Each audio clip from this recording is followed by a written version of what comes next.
Nunca habíamos visto al presidente López Obrador así, dispuesto a usar todo el poder del Estado para vengarse.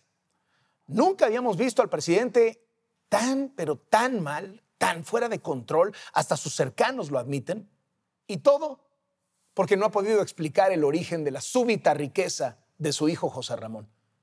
No ha podido explicar la casa gris de Houston, y cada que lo intenta, se hunde más y más y más.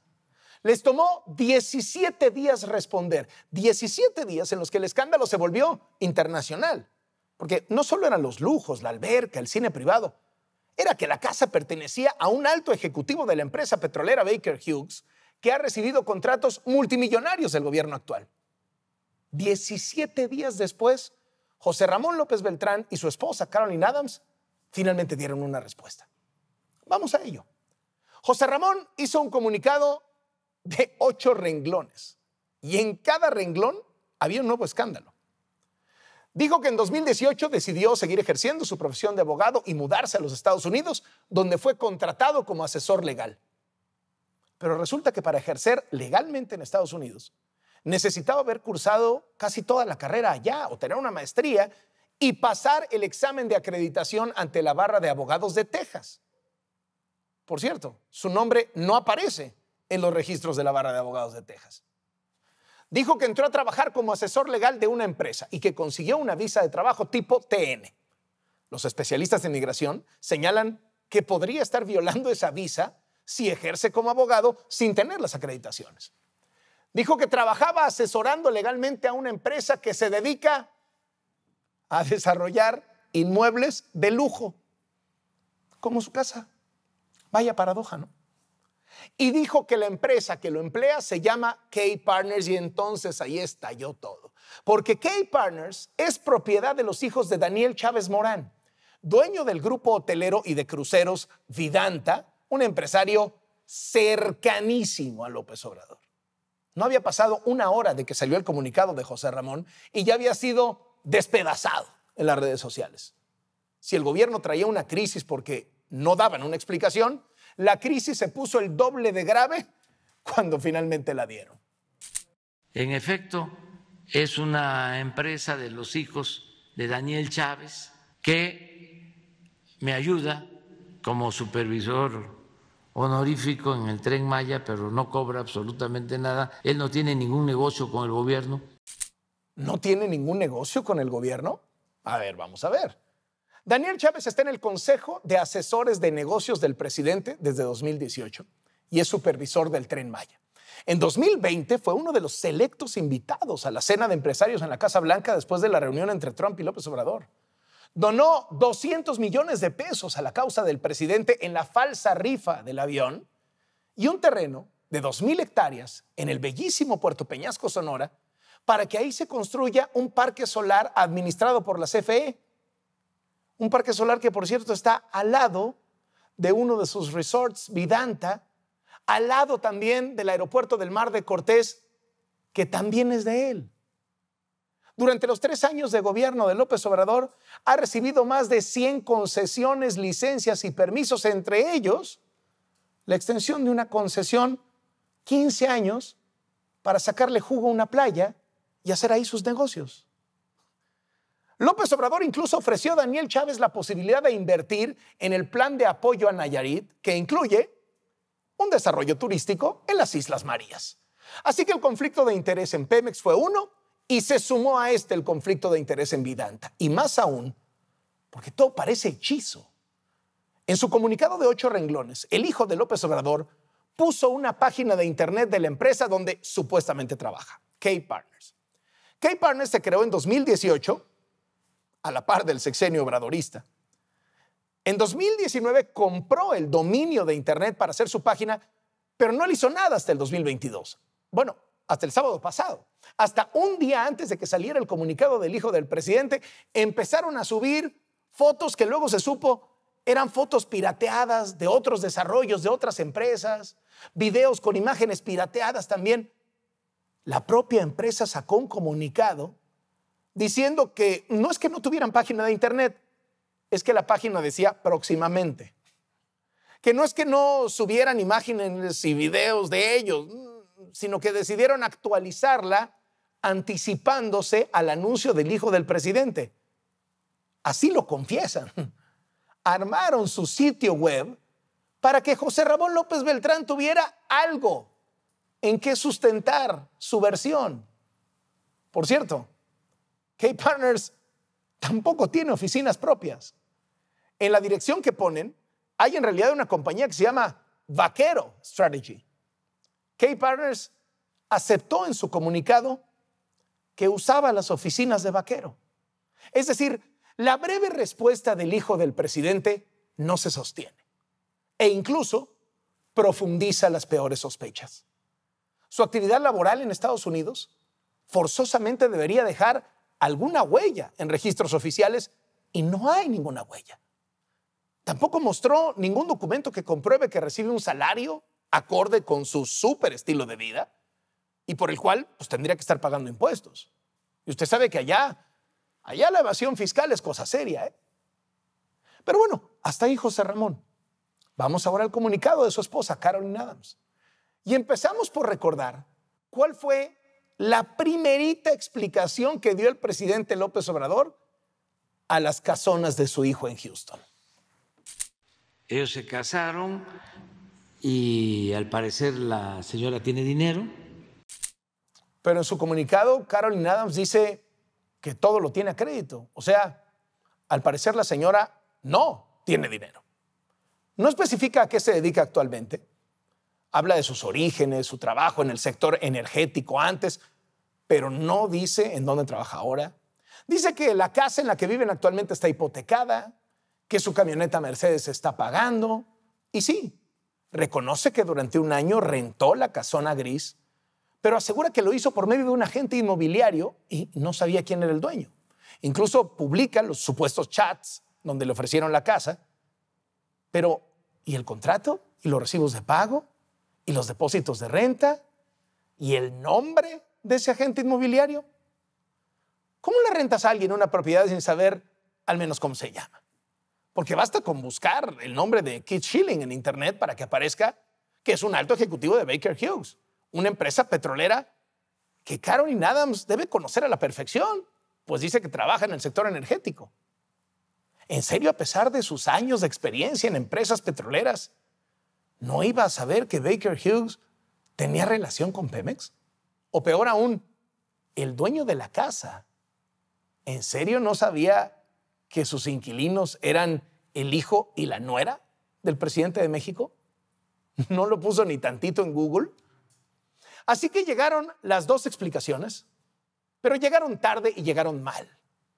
Generaron más dudas que respuestas y han puesto en evidencia que el presidente podrá querer atacar a todo mundo, pero el problema lo tiene en casa y la casa está en Houston. Regresemos al origen.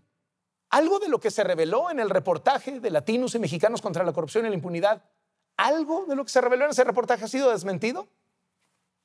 La casa la habitaron el hijo del presidente y su nuera, lo acepta ella. La casa tiene una alberca de 23 metros, un cine privado, candelabro en la sala de doble altura, lo acepta ella. La camioneta Mercedes-Benz es la que usan, lo acepta ella. Se cambiaron luego a otra casona, lo acepta ella también. La primera casa era de un alto ejecutivo de Baker Hughes, lo acepta ella, lo acepta el ejecutivo, lo acepta Baker Hughes. Baker Hughes tiene contratos de cientos de millones de dólares con el gobierno de López Obrador. Lo acepta Baker Hughes, lo acepta Pemex. Bueno, hay algo que Pemex no acepta. No eran 150 millones de dólares, eran 343 millones de dólares. De hecho, de que empezó el sexenio a la fecha, Pemex le ha triplicado los pagos a Baker Hughes. Ha sido un sexenio de oro para Baker Hughes. Sí, un sexenio de oro para la empresa petrolera en la casa de cuyo alto ejecutivo vivió el hijo del presidente de México. Empezó el sexenio con casi 3,000 millones de dólares en pagos, 2018, y llegó a casi 9,000 millones el año pasado. Pagos de Pemex. Y en medio de este lapso, José Ramón López Beltrán gozaba de la casona gris. Eso es lo que no ha podido explicar el presidente. Y como no tiene explicación, se está ahogando en excusas. Se ha exhibido dispuesto a usar todo el aparato del Estado para desviar la atención, para vengarse. Y aquí me detengo un segundo. Lo de la casa es lo central y no vamos a dejar de hablar de ello y no vamos a dejar de exigir que rinda cuentas. Pero la reacción del presidente merece atención aparte. El país se cae a pedazos. Pandemia, inseguridad, carestía, crisis económica. Y el presidente cree tener derecho a desentenderse de ello y concentrarse en usar todos los instrumentos del Estado para una venganza personal. Ahora quiere saber cuáles son los ingresos de los periodistas, que si mucho dinero, que si los privilegios. Por favor, la gente con mucho dinero en este país no ha perdido sus privilegios. La gente con mucho dinero es con la que se sienta el presidente a desayunar, comer y cenar en Palacio Nacional. La gente con mucho dinero es la que le ayuda a armar un montaje para simular que su hijo trabaja en sus empresas. Esos son los privilegiados de siempre y ya se arreglaron con él. El mejor amigo de Peña Nieto, con el que Peña Nieto jugaba golf, acaba de recibir de López Obrador 18,000 billones de pesos en contratos. El cuestionamiento no es sobre los ingresos de los periodistas, es sobre sus ingresos. ¿De dónde saca tanto dinero su hijo? ¿De qué vivió el propio presidente tantos años? Ahora quiere revelar los datos fiscales de los periodistas. ¿También los de él? ¿También los de sus hijos? Porque el presidente no pagó impuestos por años. ¿Sus hijos tampoco? Vamos a conocer las declaraciones fiscales de su hermano Pío, de su otro hermano Martinazo. ¿Van a incluir las aportaciones que vimos todos que recibían clandestinamente en efectivo? Porque ellos dijeron que el dinero era para su hermano Andrés Manuel. ¿Eso va a venir reportado en la declaración fiscal del presidente de México? ¿O eso no se revela? Y mire, usar los instrumentos del Estado para amenazar periodistas es grave, muy grave. Pero es mucho más grave que el presidente se tape los ojos ante la realidad. 5 periodistas muertos en poco más de un mes. Un nuevo récord. 30 en total en su sexenio. ¿Y qué hace el presidente frente a esto? Normalizar la violencia contra los periodistas. Atacar sistemáticamente con mentiras la libertad de expresión. Y de eso todo mundo se está dando cuenta. Esta semana, reporteros de muchos medios de comunicación se han manifestado en la Cámara de Senadores, en la de Diputados, en la mañanera. Libertad de expresión. Eso es lo que está en riesgo y eso es lo que se defiende. ¿Y cuál es la reacción del presidente? El día que tenía que responder por la muerte del 5º colega en un mes, decidió amedrentar a un periodista, criminalizar mis ingresos, hablar de cuánto gano yo, porque no puede explicar cuánto gana su hijo para vivir como vive. El presidente, sin medida ni contención, dice que hacer periodismo es golpe de Estado, traición a la patria. ¿En serio? ¿Publicar un reportaje es un golpe de Estado? ¿Es traición a la patria? ¿Y sabe cuál es la justificación para decir esto? Que López Obrador, así lo pusieron textualmente los senadores de Morena, que López Obrador encarna a la nación, a la patria y al pueblo. López Obrador encarna a la nación, a la patria y al pueblo. ¿Qué es esto? ¿Una dictadura? ¿De qué tamaño es el ego del presidente? ¿Y qué tan debilitado está?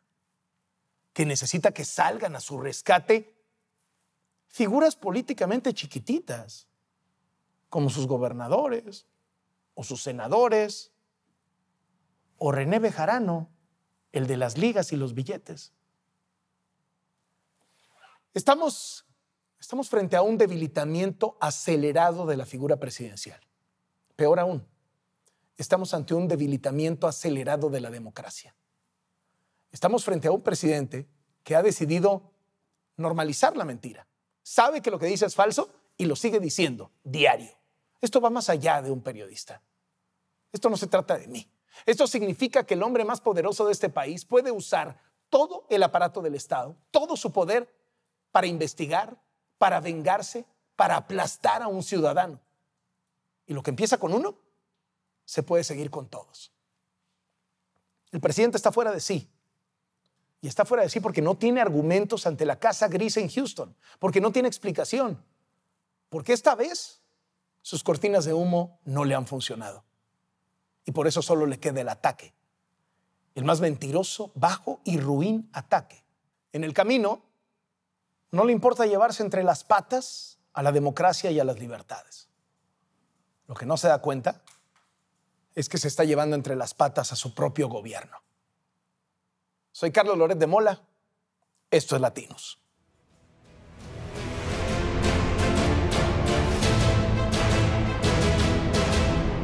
En México ya es normal atacar a los periodistas, atacar a la libertad de expresión.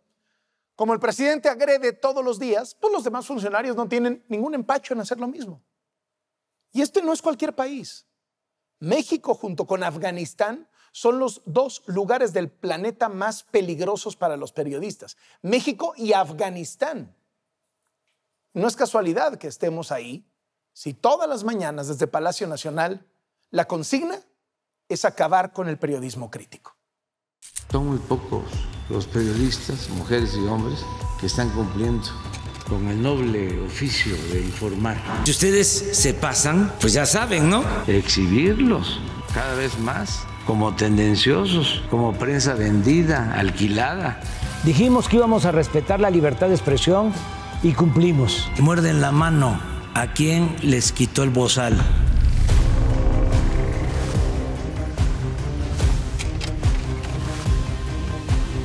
Ve qué papel estás jugando como medio. Ve qué papel estás jugando como medio. Y esto la sociedad lo tiene que saber. ¿De qué medio me dices que eres? Soy de Mega Noticias. De Mega Noticias. Pregunto a ti. ¿Es tu derecho malinformar a la sociedad? Si fuera mafioso, hace mucho que fuera desaparecido. Le digo que cuando el gobernador ya habló, ya ningún otro puede hablar. ¿Sale? Aprende eso. Parece retrasado mental. ¿Dónde está la alarma de la violencia? La alarma lo ponen los medios. ¿Qué concepto tienen de los medios? Pregúntenme, ¿qué concepto tienen de los medios? No te voy a contestar. No, nada, senador, ¿por qué?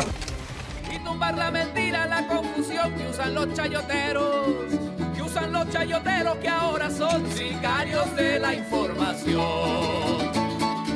La prensa inmunda le dice. Exigimos que los asesinatos de nuestros y nuestras compañeras no queden impunes y que su labor periodística sea considerada dentro de las líneas de investigación.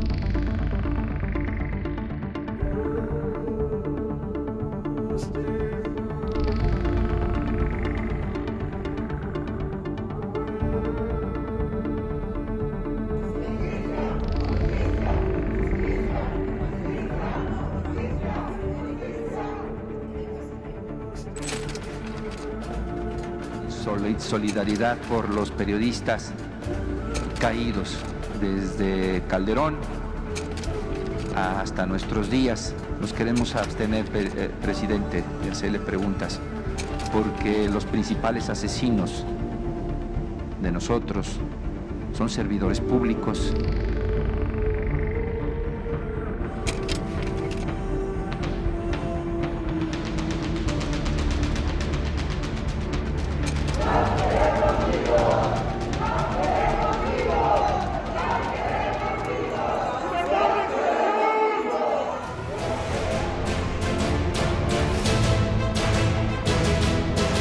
Hoy en el estudio de Latinos, Adela Navarro, directora del legendario semanario Z de Tijuana, y Mac Campos, integrante de Sociedad Civil México, los que organizaron este Space que fue récord mundial. Muchísimas gracias a los dos por estar aquí. Adela, empiezo contigo. El presidente va a Tijuana, pero sobre todo, más que cualquier otra cosa, te quiero preguntar por los periodistas muertos en Tijuana. ¿Cómo van las investigaciones? ¿Cómo está el clima? Porque Tijuana ha sido especialmente violento contra los periodistas y en esta coyuntura más. Sí, bueno, impera todavía la impunidad en los 2 últimos recientes asesinatos en Tijuana, que fue el de Lourdes Maldonado y el de Margarito Martínez. Hay presuntos responsables materiales en un caso, que es el de Lourdes, no se ha llegado al autor intelectual, y en el caso de Margarito, pues ninguno. Y es la constante en el país, ¿no? A mí me llama mucho la atención que el presidente de la República dice que no son iguales. Sin embargo, en ejercer el Estado de Derecho y castigar a quienes atentan contra la libertad de expresión, sí son iguales. Durante el sexenio de Felipe Calderón hubo 48 periodistas asesinados, 47 en el sexenio de Enrique Peña Nieto, 22 en el sexenio del presidente Vicente Fox, y en 3 años van 30 del presidente Andrés Manuel López Obrador, y todos en la impunidad. Entonces, esa es la constante. Es decir, todo apunta a que si este ritmo se mantiene va a ser, por mucho, el sexenio más letal para los periodistas en México, que de suyo México ya es uno de los países más mortíferos para los periodistas en el mundo. Así es. Esperemos que no. No, ojalá no. Esperemos que no, ojalá no. ¿A qué fue el presidente a Tijuana a todas estas, Adela? Hacer campaña, supongo, porque estamos en veda electoral también, ¿no? Dijo que iba a supervisar las obras. Dijo que va a supervisar el segundo piso. Es un segundo piso que de hecho se planeó con muchas sospechas de corrupción desde el sexenio de Francisco Vega de la Madrid. Le siguió Jaime Bonilla también pagando estudios millonarios, pero no hay ni un bloque, no hay ni una varilla, no hay nada, ¿no? Entonces son las obras que va a supervisar. No, la verdad no tengo ideas. Hoy precisamente mis compañeros periodistas estaban programando una manifestación dentro de la conferencia del presidente para manifestarse por los asesinatos de los 5 periodistas que han sido atacados en lo que va del año, ¿no? Este discurso que en la mañanera en Tijuana el presidente enarbola contra algunos periodistas en lo individual, dice yo respeto a la libertad de expresión y dicho esto se lanza brutalmente, ¿contribuye a crear un clima hostil, un clima de violencia contra los periodistas? Por supuesto. ¿O no tiene que ver? No, por supuesto. Por supuesto que vulnera más a los periodistas. Ahora sí que es un permiso para agredir, ¿no? O sea, el presidente está predicando, como siempre lo ha dicho él, con el ejemplo. Entonces, al estar atacando a los periodistas, a Carmen Aristegui, a Víctor Trujillo, a tu persona, al personaje Broso y a otros tantos, por supuesto que los está vulnerando, y a todo el gremio, porque se viene una andanada de ataques, particularmente en las redes sociales, donde te digo, está concediendo un permiso para agredir. Entonces, esto contribuye a ese clima ya de por sí enrarecido de violencia y de inseguridad para todos los mexicanos y para los periodistas en lo particular. Para toda una nueva generación que no conoció esta historia, que a los periodistas nos enchina la piel cuando la contamos, la última serie de Netflix, Narcos, recoge el caso de don Jesús Blancornelas y cómo, pues, desde el Estado, en connivencia con el crimen organizado, atentan contra su vida. Y Adela, pues tú eres la discípula, tú eres la heredera de don Jesús Blancornelas. ¿Cómo te pegan a ti los crímenes contra periodistas, no solo en Tijuana, sino en todo el país? Me imagino que para ti la piel reacciona diferente por lo que significó don Jesús en el semanario Z. Así es, don Jesús y Francisco Javier Ortiz Franco, el editor general de Z, asesinado en 2004. Héctor Félix, el cofundador de Z, asesinado en 1988. Los 3 casos, el atentado de don Jesús en la impunidad. En el caso de Héctor Félix, se fueron contra los autores materiales que ya están libres y que están trabajando de nueva cuenta con quien fue su jefe en aquellos años, Jorge Hangrung, que es el principal sospechoso del asesinato del Gato Félix, y nunca ha sido tocado por la ley. Y los otros 2, el de Francisco, el de don Jesús, en la impunidad total. Entonces, sí, por supuesto, nos pega mucho. Desde Z siempre hemos levantado la voz, no nada más por nuestros compañeros, por todos los periodistas, por Javier Valdés, por Miroslava, por todos los periodistas que son asesinados en este país, porque no se vale matar al mensajero, porque cuando matan a un periodista es por la impunidad, es por la corrupción que hay en el gobierno, en las corporaciones policíacas, en el sistema judicial, en los poderes ejecutivos, hacia la criminalidad organizada. En este país no se persigue a los criminales, no se persigue a los narcotraficantes, no se persigue a los asesinos de periodistas. Déjame paso a lo que sucede el viernes de la semana pasada cuando Sociedad Civil México hace una convocatoria para usar Space, esta nueva plataforma de Twitter, que es algo así como un Zoom de audio gigante donde puede llegar miles de personas, y se rompe el récord mundial de asistencia, que por cierto tenía un cantante de este género musical muy famoso ahora que se llama el K-pop, ¿no? O sea, para que dimensionemos lo que significó en México. Y partió siendo una defensa de la libertad de expresión, partió reclamándole al presidente: no tienes capacidad de responder sobre la Casa Gris, y entonces mandas a investigar a un periodista, en el caso de su servidor.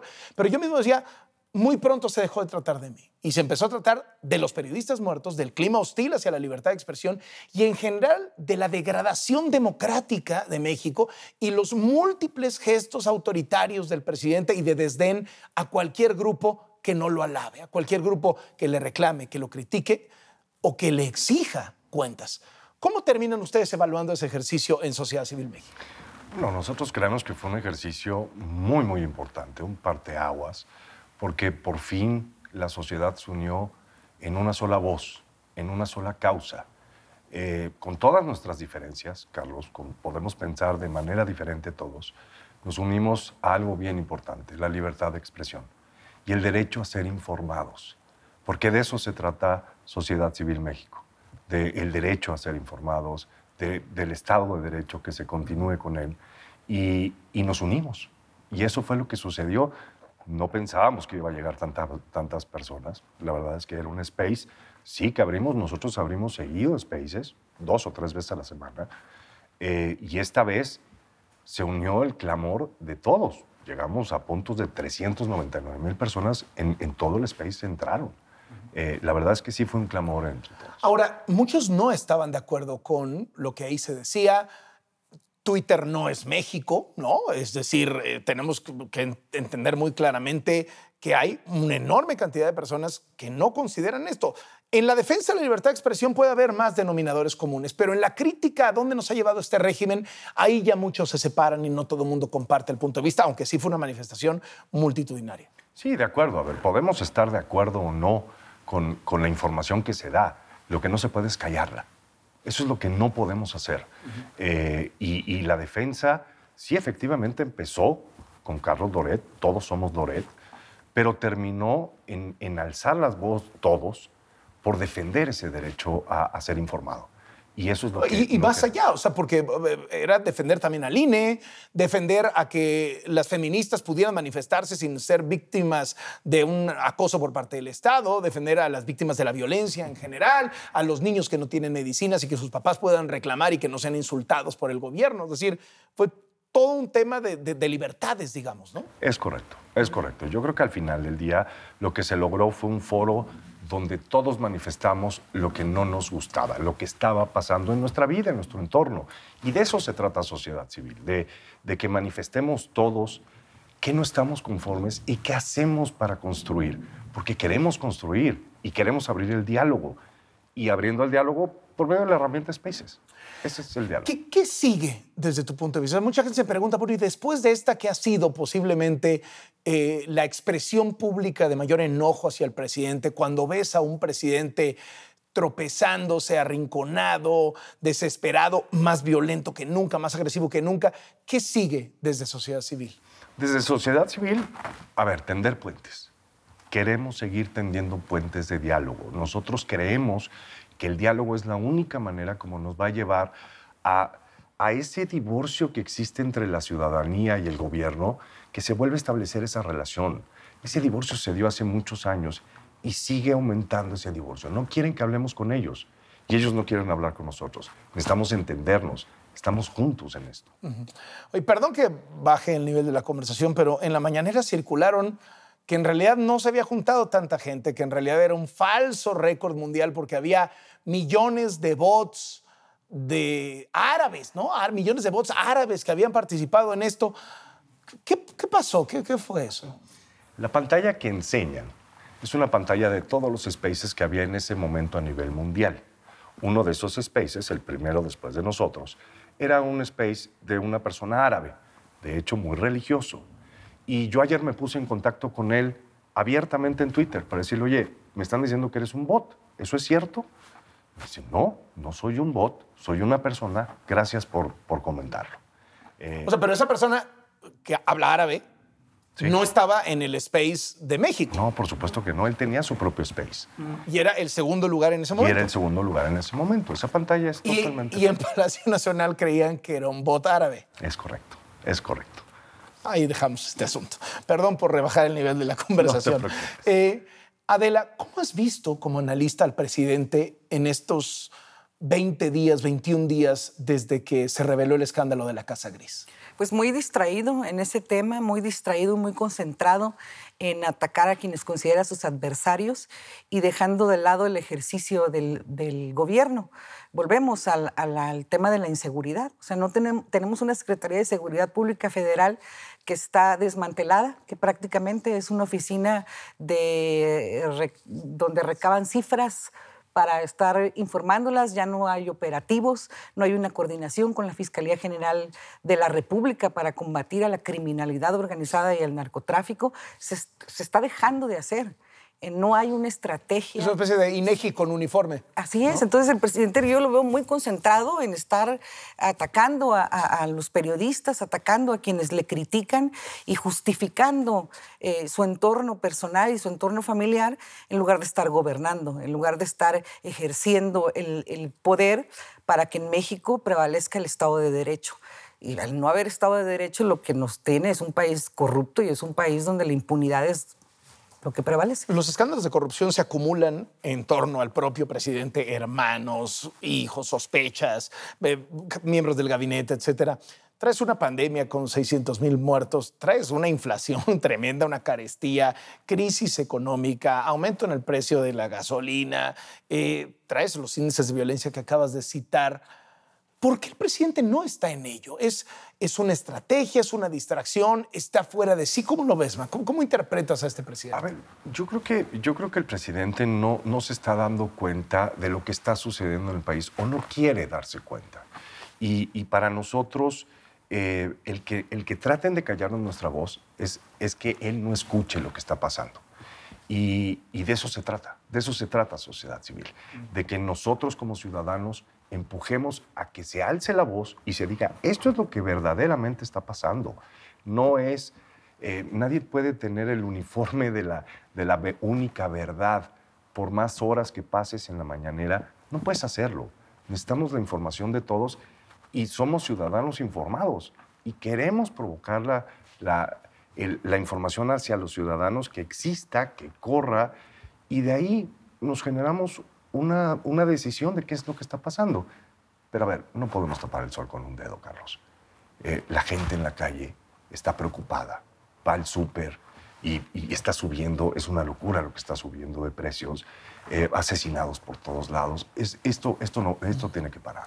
Se ha hablado mucho, Adela, que el presidente se centra mucho en el discurso, que es un presidente de mucha palabra, que gobierna desde la palabra, y que esto le ha quitado el discurso anticorrupción, le ha quitado el discurso del tráfico de influencias y le ha quitado particularmente el discurso de la austeridad. ¿Atribuyes a eso que haya extraviado el rumbo? Porque yo digo, lo lógico sería para un presidente tratar de resolver estos problemas, los problemas reales, y enfocar la mayor parte de su tiempo y su energía en eso, no en andar investigando a periodistas, ¿no? Sí, es muy importante lo que refieres. El presidente parece que no está escuchando. El presidente parece que ya está en lo que tanto criticó de gobiernos anteriores que estaban sumidos en una burbuja y no estaban en la calle. El presidente viene de la calle, pero el presidente ya no está en la calle. Ayer llegó a Baja California, a Tijuana, por la tarde, noche, pero no supimos. Cuando antes el presidente llegaba y saludaba a la gente que lo estaba esperando o veía a las personas. Entonces, el presidente ya no está en la calle. El presidente ya está protegido por seguridad. Y efectivamente, el no investigar los escándalos o los señalamientos de corrupción en sus cercanos, por supuesto que le va a restar al gobierno del presidente López Obrador. Tenemos el caso de Baja California. Jaime Bonilla Valdés, un gobernador de muchos excesos, de muchos abusos, de muy hostigador de la sociedad, de los empresarios y también de los periodistas en Baja California, un gobierno de 2 años y no ha sido investigado tampoco. Como no fue investigado Enrique Peña Nieto por el presidente, pero ahora Jaime Bonilla es el primer exgobernador de Morena. Es el primerito. Y a la fecha sigue impune. No ha sido investigado en ningún sentido, no ha sido tocado. Oye, destaco el caso de que una de las 5 periodistas muertas en este año fue a la mañanera a decir, me quiere matar Bonilla, y termina siendo asesinada tiempo después y no pasa nada. Así es, ella le dijo al presidente que temía por su vida por un litigio laboral que sostenía con Jaime Bonilla, ¿no? Y Jaime Bonilla ejerciendo todo el poder de la representación del presidente y de Morena en Baja California. Es un sospechoso para la Fiscalía General del Estado. Es el protagonista de una de las líneas de investigación, el caso del asesinato de Lourdes Maldonado, y lo refirió el fiscal hace unos días, la semana pasada, que en un momento dado será llamado a declarar. Que el presidente no investigue los casos de corrupción, que el presidente desdeñe de inmediato, ¿lo vuelve cómplice? Yo creo que sí. Yo creo que sí. Yo creo que el querer tapar las cosas, ayer sucedió muy claro en la Cámara de Senadores. En la Cámara de Senadores se vota, se da una iniciativa para que se investigue el tema de López Beltrán y votan en contra. Morena todos. lo para. ¿Cuál es el sentido? Si Pues no hay que el nada que nada esconder. debe, nada teme, ¿no? Exacto. Entonces, es complicidad. Pero no nada más es complicidad del presidente, sino es de todas estas personas que lo están siguiendo y que yo creo que no alcanzan a ver el daño que están causando a la sociedad. Y creo que tenemos que sentarnos a dialogar con sociedad civil. Y cierro con una pregunta. ¿Es un punto de quiebre este en el sexenio? Y si sí lo es, entonces, ¿qué es lo que sigue? ¿Hacia dónde va esto? Adelante. Pues vamos a ver cuál es el compromiso del presidente, tanto en el caso de la inseguridad y los crímenes contra los periodistas como el caso de corrupción en su entorno personal y en su entorno profesional en la presidencia de la República. Vamos a ver cómo se desenvuelve en la segunda mitad de su sexenio, si era real su compromiso de combatir la inseguridad y la corrupción y, como él dijo, barriendo desde arriba, ¿no? ¿Hay un punto de quiebre? ¿Y a dónde vamos? Pues yo creo que lo vamos a ver próximamente. Hoy se está dando lo que nosotros queríamos, que la ciudadanía alzara la voz, y la sigue alzando. Yo creo que debemos de continuar con esto, y yo creo que el tiempo nos dirá si hubo un punto de quiebre el viernes o no, cuando nos manifestamos muchos. Les agradezco muchísimo que hayan venido al Estudio de Latinos. Gracias. Gracias, Carlos.